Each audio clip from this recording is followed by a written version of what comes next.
We be live. Hello, hello, hello. So I skipped out on last week.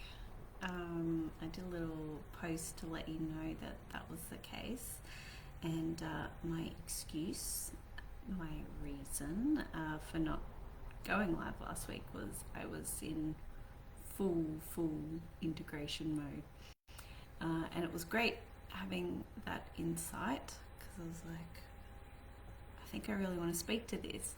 And I was close to speaking to it last week, but part of my integration process is to examine my responsibilities, my commitments, and work out what needs to stay and what needs to go in that moment to support me in the integration process. So let me share more. So first of all, what the heck is integration? What's she ramming on about? So integration, first of all, we need it when anything big shifts in our world. Now these might be things that we go out and seek, like anything that I do in the personal and professional development realms. So anything from, having a big one-on-one coaching session where a lot of awareness drops in, a lot of realizations are had, can require a substantial integration. Okay, and really what that is just allowing our entire being, our entire system to catch up to the change that we've induced through doing that level of work. Now, integration isn't just required when we go out seeking change. Often life throws change in our face, and having some awareness that our system needs some time to catch up to the adjustment that is required as a result of what's going on in our world. Okay, so effectively it's the time that is needed for the rest of our system to catch up to the change. Okay, so it might be, as I said, something as small as a kinesiology or a coaching session. In my instance, sitting with some psychedelic plant medicines,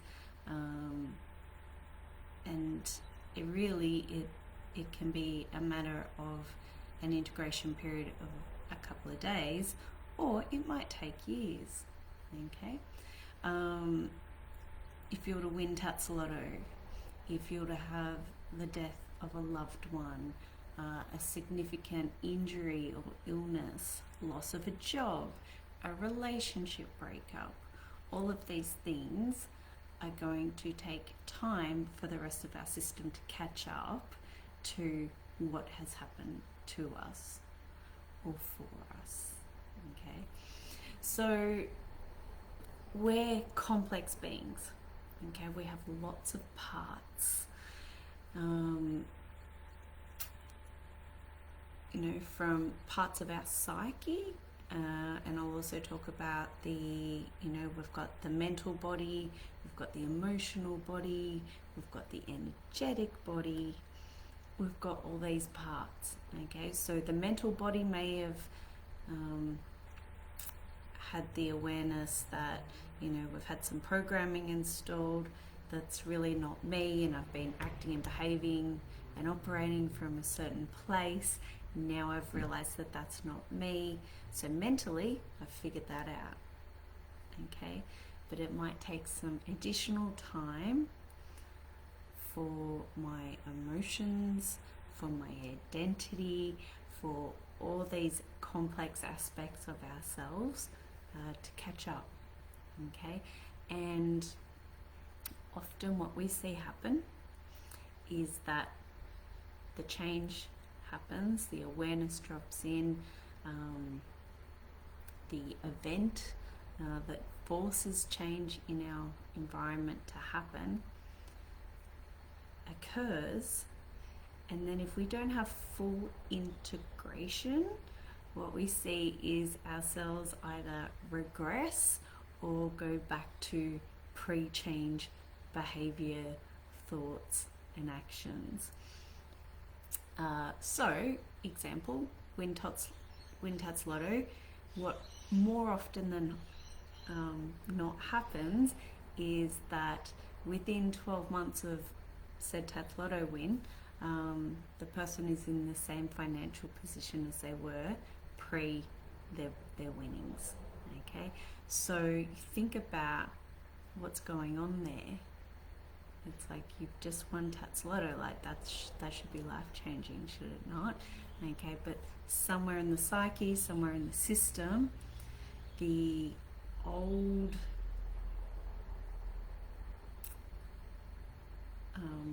aspects of self that are used to and comfortable with a certain level of wealth has a freak out and will cause the regression, will cause the money to disappear, and that for there to not be a permanent fixture, permanent change with that person's wealth blueprint. Okay, likewise with relationship ending. Okay, how often do people end relationships, have the realization about why that relationship ended, and then next relationship go on and repeat same patterns? Okay, so it's very easy to see when integration isn't happening.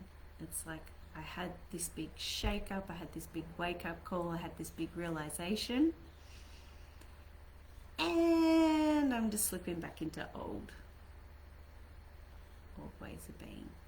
Okay, frequently being in the personal development space personally, we'll quite often see this. I've done it myself. It's like I go do all these workshops, all these learnings. Sometimes change is embedded, sometimes it's not. Okay, from the outside looking in though, I'm just going to put a caveat there too. Integration may happen. Quite often people's change is very internal. Okay, so we don't necessarily know from the outside looking in whether change is fully integrated or not. If that change is very much on the internal world. Okay, we will see symptoms and consequences on the external that will often represent what's going on the inside. So when we're judging other people's integrations, that's something to look out for.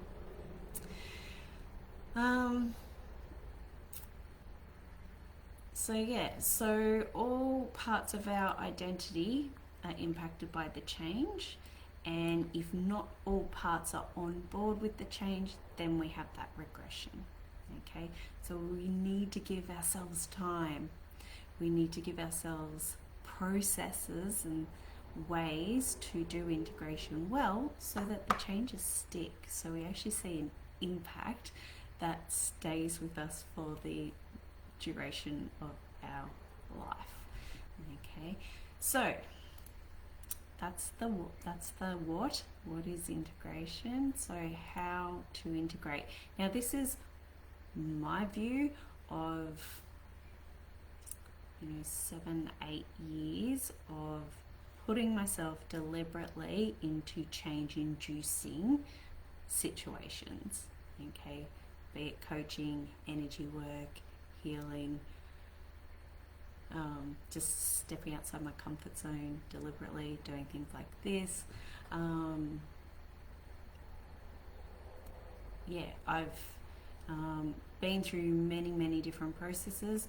Some things that I've done actually have integration built in as part of the training or the thing that I'm doing. Okay, gonna say it though, most don't. Okay, and my perspective on that is that really anyone involved in implementing or facilitating change works would be beneficial to be having some level of integration brought in. Someone has commented, "Hey, I love you so much." I love you too, Kim. Thank you for watching. So as I said, this is just my perspective, things that I have learned along the way in my journeys, and now that I sort of feel have got a good gauge on what I believe integration should look like, this is something I implement with the change work that I facilitate for others. Okay, so first of all, mindset.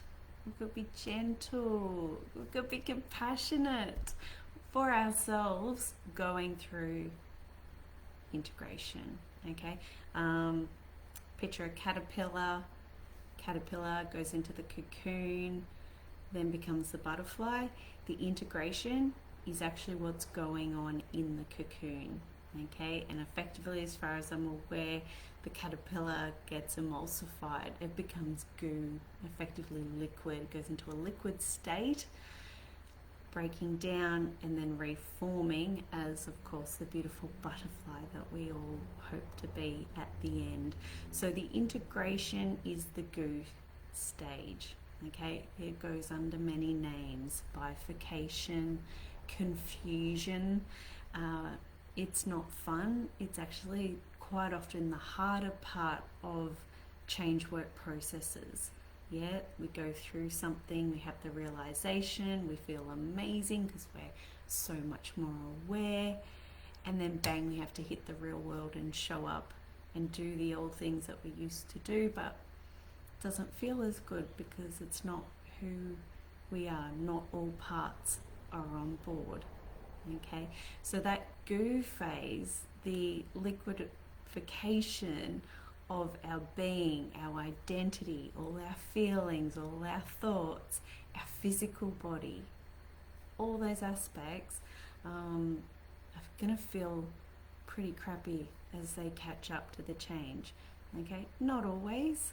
It depends on what it is that we're actually integrating, how big it is, how our nervous system actually copes with change as well. Okay, so being gentle, being compassionate to ourselves goes a long, long way. Okay, actually allowing us to have the integration process.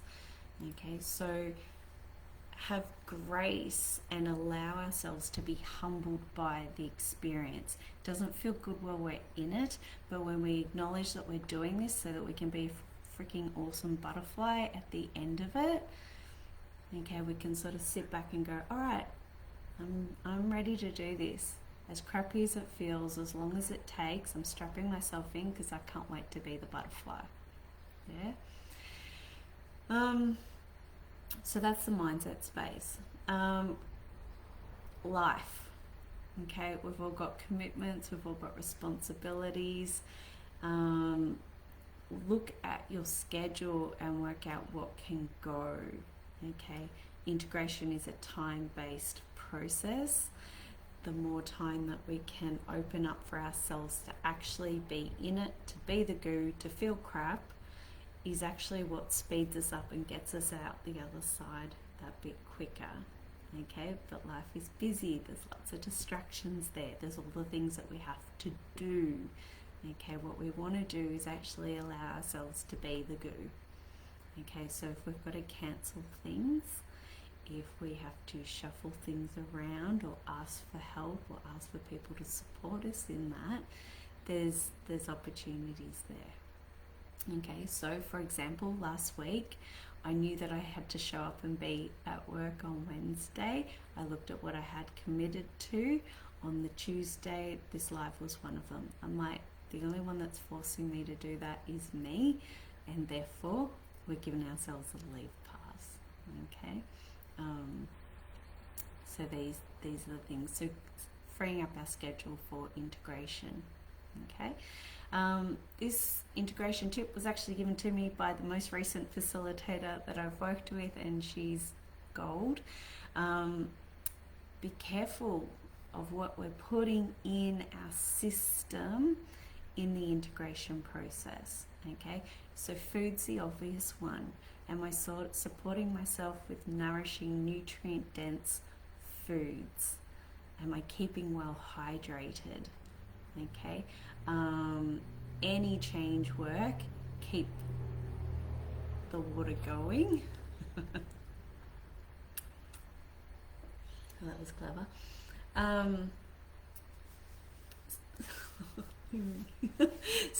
Stay well hydrated, eat nutritious, dense foods. We know that's all good for us, okay, and it's particularly supportive when we're in the goo. Okay, that's going to support us in being the beautiful butterfly outside the other one. Not just though what we're putting into our body from that perspective, but also what are we putting into our minds? You know, am I sitting there binge watching a Netflix series about, you know, war or the end of the world, or, you know, people going through horrible scenarios and suffering? That's perhaps not going to be beneficial and supportive for me during integration process. Okay, maybe I need something light-hearted, maybe I need some comedy. In fact, maybe just give the screens a flick altogether. Okay, so read a good book, sit out in nature. Okay, quiet time, peaceful music. Okay, what things am I supporting myself, surrounding myself with? Okay, this also goes for people.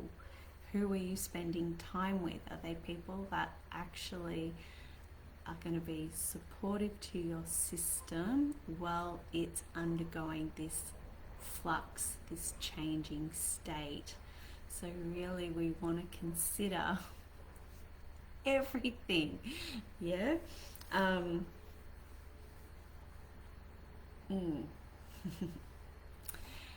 So yeah, picking your activities and picking who you want to be around. Okay, now if you haven't got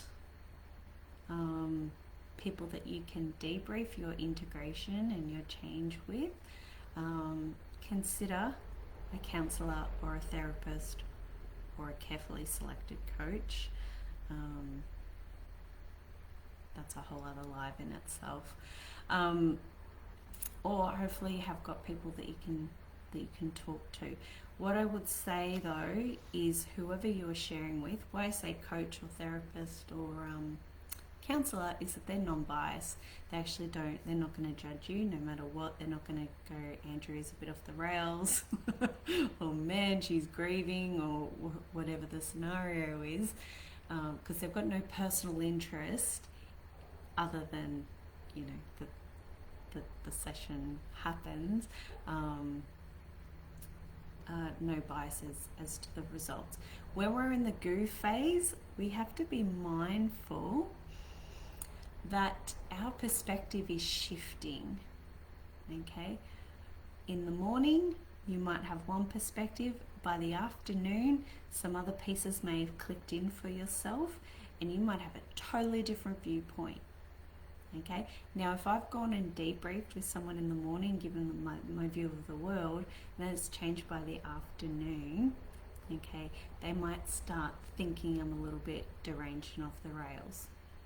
Okay, so what I would suggest is, with the people that you do choose to debrief with, is just let them know you are in this state of flux, and therefore whatever perspective you have now may well be different. Okay, I was actually debriefing with a friend this morning, and she made a valid point.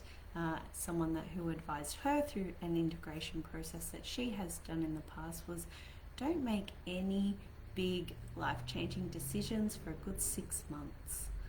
Okay, and look, it could be shorter, it could be longer. I would just say, until this integration period is complete, until all parts are online and have accepted what it is, that the change that we're going through.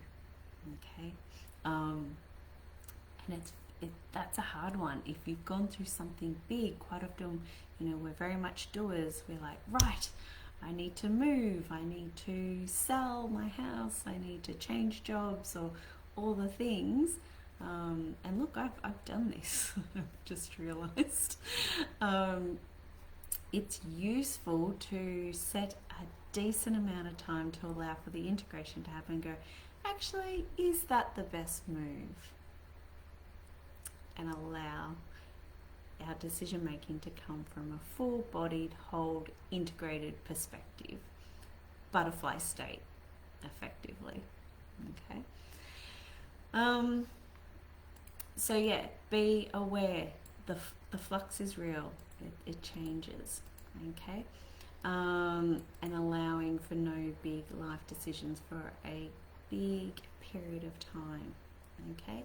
So, as I mentioned, this is a state of flux. We're in confusion, bifurcation, okay? A lot of emotional stuff will potentially be moving around. I quite often like to refer to the grief cycle. There's a lot of wisdom in that, and I quite often find with change is that the grief cycle kicks in for at least some part of my system.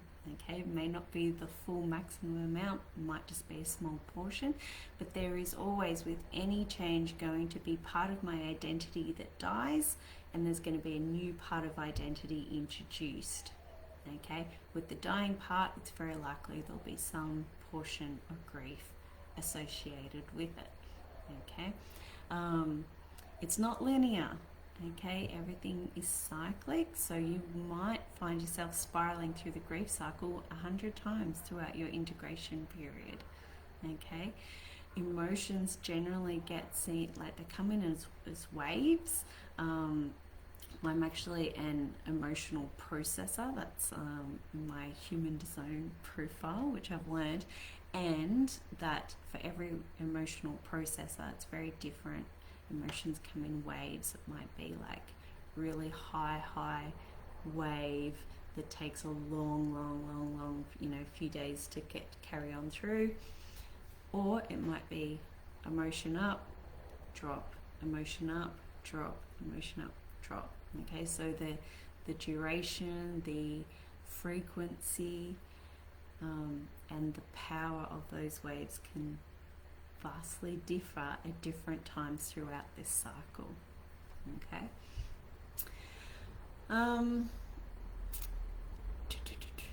Okay, so when we do big change work, quite often, as I said, identities die. Parts of ourselves get removed permanently. It's amazing. But what this generally opens up is a big gaping space. Okay. And again, that can create a lot of confusion, a lot of grief. It's like, who am I without these parts that I used to know myself as? The poor person that's just won Tats Lotto. They've now got all this space because all this lack, all this, living life pay to pay has disappeared. So there's a void now. Okay, big gaping hole. Now, this is where we've got to be careful. What are we putting in to fill that void? Okay, the void feels freaking terrifying to our identity, to our ego. It does not like that state. That's where we go into resisting the confusion, that I don't want to be here, I don't like this, and then looking for things to fill that void. Netflix, social media, gambling, shopping, all of the traditional coping mechanisms that we have are totally exacerbated. Okay, alcohol, substances, sex, all this, just so many. Okay, the challenge is, or the invitation there is to actually be okay with the void, be okay with the space, be okay with the confusion, and actually allow ourselves to sit in it and have an experience of it. Okay, this is not necessarily easy. This can quite often be the most challenging part to the process. So again, call out for support if this is where you're at and you're seriously not managing. It's human. This is the challenge of any change that happens for us. So allow ourselves to feel the void if that's what's opened up for us. Sometimes it's not void, as I said, sometimes it's grief, but allowing ourselves to feel every aspect of it. Whatever the feeling is, actually allowing it in. Okay, instead of going into resistance mode, what resistance mode does is it actually prolongs the integration, and if the resistance energy is greater, if more parts of ourselves are in resistance compared to the part that's actually open and accepting and wanting of the change, that's where we see the full regress state and we don't see the change stick. We then see go back to old behaviors, ways of being, nothing's changed, or repeating the things that we're trying to avoid. Hey, Mel. So I've talked to how we feel our feelings, okay, journaling, introspection, reflection, they're big ones. If you want any more additional information about feeling your feelings, there's a whole guide or unit there in the Joyflu group that's available, and there's truckloads of information in there, okay? So there's going to be the conscious aspects that are aware of what's going on, and then there's the whole like 98% unconscious aspects that are not aware of what's going on. Okay, so I've got lots of tools and ways to reveal what's going on for the unconscious aspects. Okay, feeling the feelings is a big portion of doing that. Okay, some things that you can reflect on and introspect on when you're in your integration period is, what does this experience or new understanding mean to me? Okay, so with whatever's happened in your life, or what, change work you've gone out and experienced, what does that mean to me? Okay, next question. Who was I before I had this realization or this experience in my life? Okay, who was I before? Next question. Who am I now? Okay, now that I've had this change, who am I now? Okay, and then this is a nice one. Who will the integration of this change or experience allow me to step or fly into? Okay, so I've had this experience, it's created this new awareness. Who was I before I had that? Who am I now that I've had that understanding or that experience? And who can I now be once fully integrated post this change? Okay, so looking into the future and seeing what sort of beautiful butterfly I can be as a result of what's happened for me. Okay.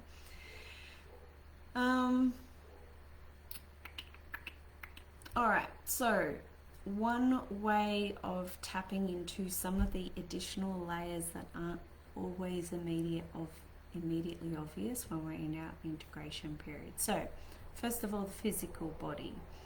Okay, so that's my tissues, my organs. This is where I have physical sensations in my body. Okay, my physical being is made up of cells. So how can I implement this change right down to a cellular level? Okay, beautiful meditative practices can really help with that. Okay, and actually imagine each of our millions and individual cells accepting of the change, okay, of the new awareness of the experience that we've had. Okay, the nervous system is also a big part of the physical body. Okay, and When we look at the nervous system, we can be in sympathetic state. Okay, so that's when we're sort of going into active mode. We see the adrenaline kick in. We see, we're active, we're alert. Okay, so we're sort of looking around what's going on. We go into that sympathetic state. With the nervous system, on the flip side, we've got the parasympathetic,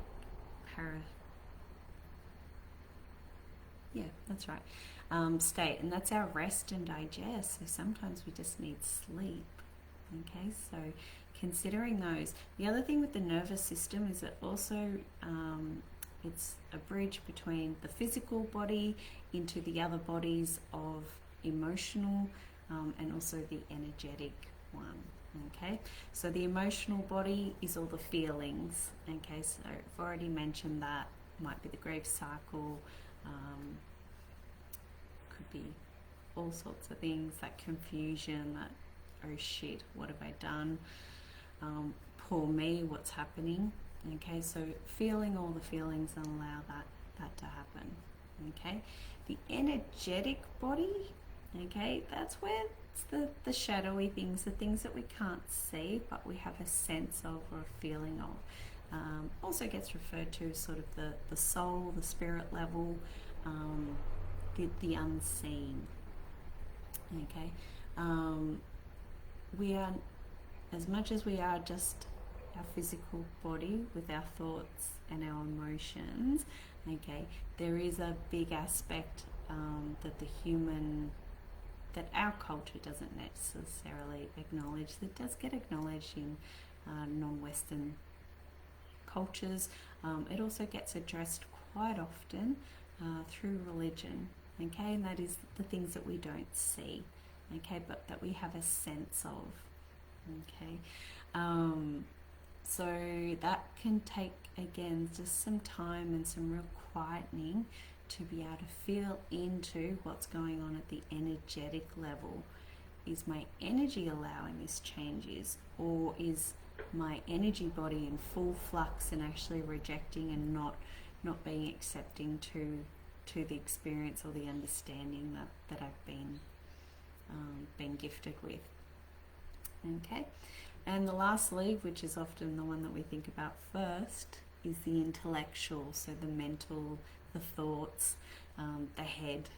Okay, sometimes the head is ahead of the game. It's all over what the new awareness is that dropped in, and sometimes it's the last to catch up.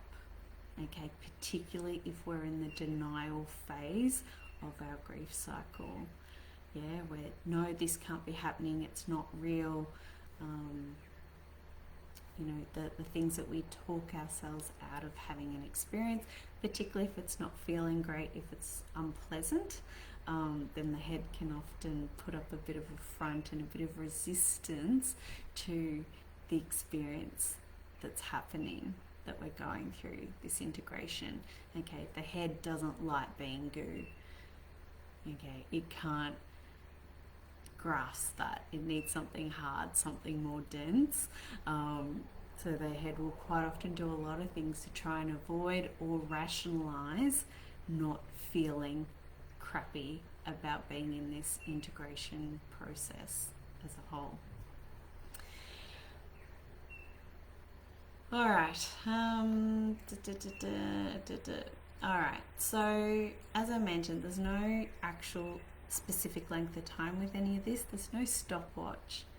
Okay, and it's really going to come down to your own self-awareness and going, all right, has my mental body, has my physical body, has my emotional body, has my energetic body caught up to all this? Are there any parts of my identity that still aren't on board with what, or haven't had the realization? Is it now integrated at a full body cellular level, this change that I've experienced? Okay. So yeah, just be prepared for that, okay? And depending on the change, depending on the experience, and your ability to process will, they're all the things that are going to impact and play a big factor in how long the integration period is going to take for you. Okay, for myself personally, I embrace this change work daily. To be honest, it would be every other day, not necessarily every day, but every other day that I am integrating at some point some sort of change or realization work, because it's how I show up in life. Is very much, if my external world isn't throwing change at me, then I am chasing it. Okay, and it's not that it has to be these big huge processes. It may well just be taking a deep breath and having an uncomfortable conversation and feeling all the feels that go with a conversation that, you know, I'm a bit nervous about what the consequences are of that conversation. That's the whole being in my edge, being outside my comfort zone phase that I look to do frequently. Alright, so that's the integration process, what I've just sort of fleshed out for you there. I'm not going to end it there though, because there's more that can be gained from this integration process. It's powerful, it's so useful. If you can master integration, then pretty much you are going to do life with a lot more ease, a lot more resilience, a lot more grace, having mastery over being the goo and feeling like shit. Okay, so more introspection, more reflection. Okay, what are my desires, needs, and wants? Okay, so really checking in with, now that I've had this experience, this change, this realization, this new awareness, now what are my deep desires, wants, and needs? Okay, and fleshing those out. Okay.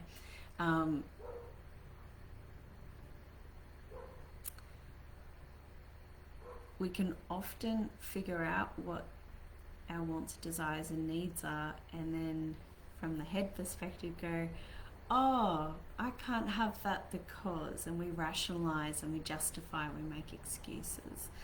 Okay, and the invitation for you when you're in these introspective points is to go, how can I get that met?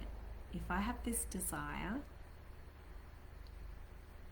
brainstorm and mind map all the different ways that we could potentially get that met, even if they seem totally impossible. Okay, come out with all the different ways and really going, what else? How else? What else? Okay, and in doing so, we're creating more options, we're creating more possibilities for us to actually get that need met. Okay. Similar to before at the beginning, where we're analysing our responsibilities, commitments, and obligations, only this time we're doing it from the further along the line. Okay, we were doing that initially to sort of go, okay, what can I remove so that I can allow myself to have this integration period and this experience and give myself more time to have the introspection period. Now that we're further through the integration period, examining my responsibilities, my obligations and commitments, and going, do these fit with the new version of myself, with the version that has actually implemented and become the butterfly, the version 2.0 of myself? Because quite often what happens is that there'll be things that we've done in the past that are no longer a fit for who we are now with the changes or the experiences that we've been through. Okay, you know, people that we used to really enjoy their company, we don't resonate with anymore, because the conversations that we are now desiring to have in our life are not necessarily what these people want to be talking about. Okay, you know, the food that I eat. Okay, I now eat very differently to the way that I used to. Okay, at different phases of my change processes, little things have changed and adjusted along the way.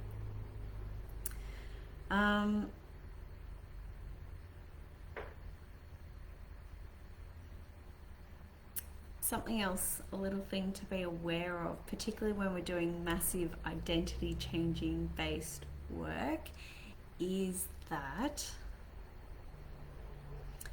things that used to be problems quite often are no longer problems. You know, if we're in a crappy job, we have undergo some change work, or the job just gets taken away from us. Sometimes life gives us that lesson.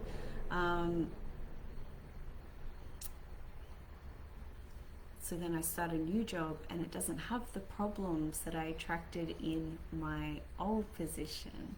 Okay, so what happens is, when we do on this change cycle, eliminating problems, which is amazing and we love it, it's also just being aware that our identity, our ego part of ourselves, always needs a problem. So a problem will be created, or something that was sort of in the peripheral but wasn't as big as the main problem that I was looking to change. All of a sudden, boom, it becomes bigger and it becomes the new focus. Okay, so our identity, ego, self loves to have a problem to focus on and sink its teeth into. Okay, so I've had this experience, I've done this change work, I've integrated it. Now it's a bit quiet and I need to find a new problem to focus on. Okay, just being aware of the human behavior aspect side of that. And also just going, well, look, how much focus, energy, resources do I want to put on this problem?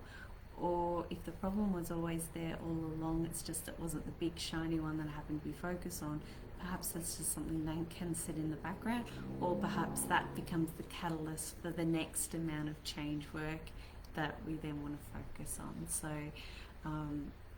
it's not suggesting that that's a problem, it's just acknowledging that this is what we do as humans. It's really quite cute.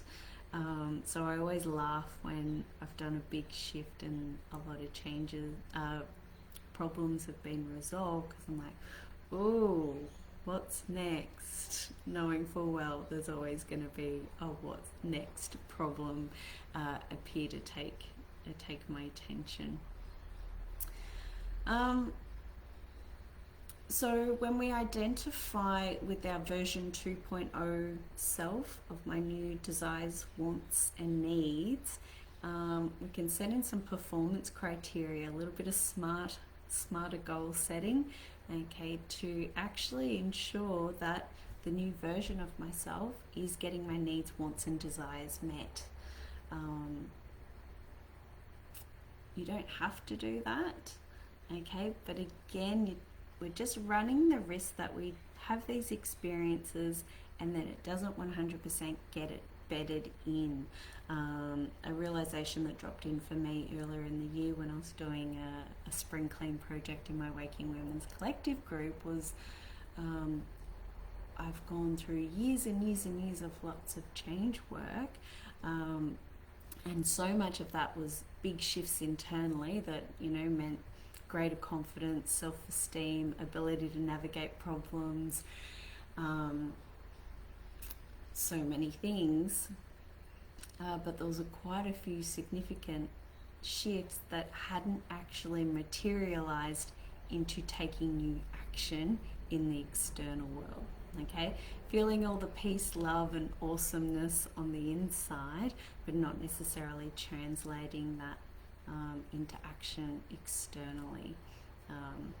again, excuses and reasons. But however, having that awareness now has really helped me bed in the idea, right, we do the change work, we go through our integration, and then we work out what our wants, needs, and desires are on the flip side of that, and let's performance manage it. Let's put some goals in to ensure that the action's being taken to really bed that in. Okay, the change may have been integrated fully at the cellular whole level. However, if the actions I'm taking on the outside aren't reflecting that, has the change really happened? Okay, so it's yes, it has, but it's nice to then show the evidence that then the rest of the world then has the ability to see what's going on for you as well. Hence, me sharing these sort of things. All right. And finally, the closure, the tidy up of any energetic loop. So again, just allowing for that reflection. If I'm now performance managing and I'm taking action, then there probably isn't a great deal of tidy up that needs to be done. If we're not taking actions, if we're not behaving differently, if we're not seeing different results in our external world, probably means that there's still some lingering tidy up work, still some integration, still a bit of goop going on. Okay, and as I said, we do like to be in denial about these things because it's not the fun part, it's not the pleasant part. Okay, so again, just acknowledging, yes, I'm a butterfly, and maybe there's still some tidy up needing to be done back on the leaf or the branch where my cocoon is. So yeah, that is my integration process that I have conjured up for myself, that is now in full-fledged action that I'm doing for myself, and I'm now building in this structure for pretty much any change work or any big life experience being thrown my way, and it's a very useful blueprint, and as I said, you can master the integration, the goop phase of life, then as far as I'm concerned, we're doing pretty well. Yeah. So yeah, thank you for listening. It's been a big one. I did think I could break this up into chunks, but I wanted to just give integration the spotlight in its entirety, for all that it is, for my own benefit as much as yours. If you have any questions, if there's any points that I made that you thought could have been better explained or fleshed out, or you've got questions, please let me know. Secondary to that, if you happen to be in your own integration at the moment and require support with that, by all means reach out. More than happy to help. All right, thank you. Till next week. Have a lovely week.